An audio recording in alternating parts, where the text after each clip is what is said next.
Happy National Potato Day! Today we're making Pommes Soufflé. We decided to make Pommes Soufflé because it's a unique way to use potatoes that I don't think too many of you have heard of before. What you do is you take a potato and you slice it to just the right thickness, and when you fry it at just the right temperature, it actually puffs up into a little pillow of potato. And we've actually tried this recipe before because we were scheduled to do a live cooking demonstration, so when we were testing the recipe, we just used a knife to cut the potato, and it ended up being okay, but we wanted to be a little more accurate with our slices, so the next day we used a mandolin, but good thing the cooking demonstration ended up being canceled because it just did not turn out. But we're back today. We know we have to make this for National Potato Day, so we're gonna try our best, and whether we succeed or fail, you're gonna be there with us. Let's go.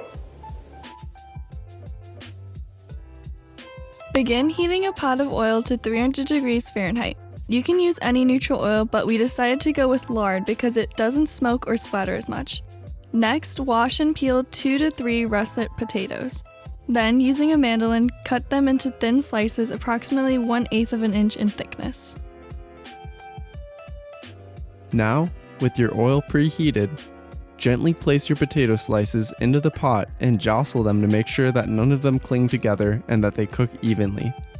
Once they begin to blister and puff, remove them to a wire rack.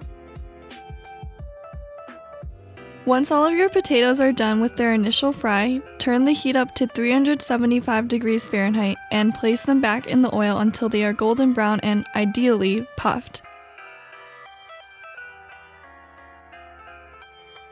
Then remove them to the wire rack again while you finish the rest.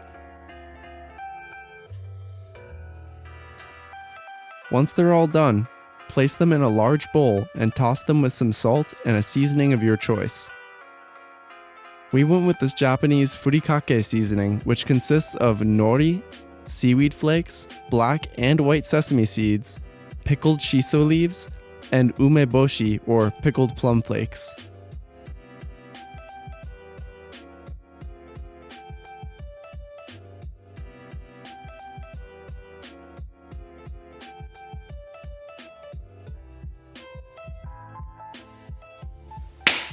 Here we are, back in this room that doesn't have a name.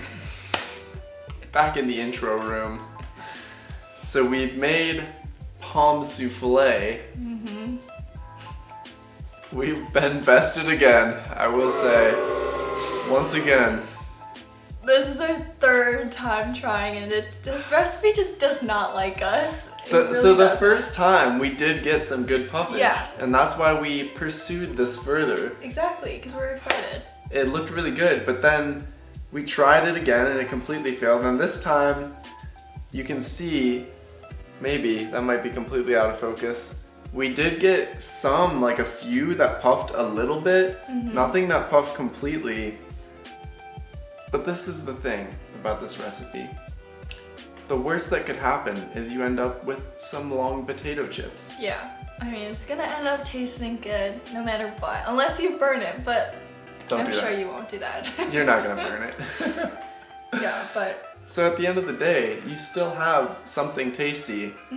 It won't have that signature puff that you were longing for.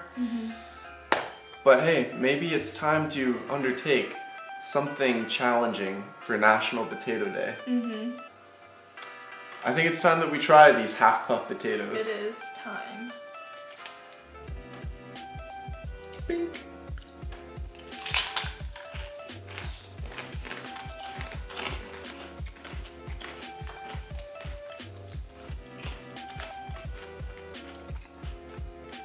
The crunch is definitely there.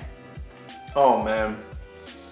I kid you not. I did not taste test a single potato in the filming of this episode. Lauren, my witness?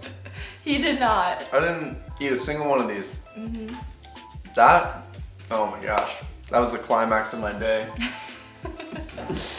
So good. The one I had did have a little bit of a puff, and you get that big pocket of air, and the potato around it is almost like chewy. Yeah. And then the crispy edges.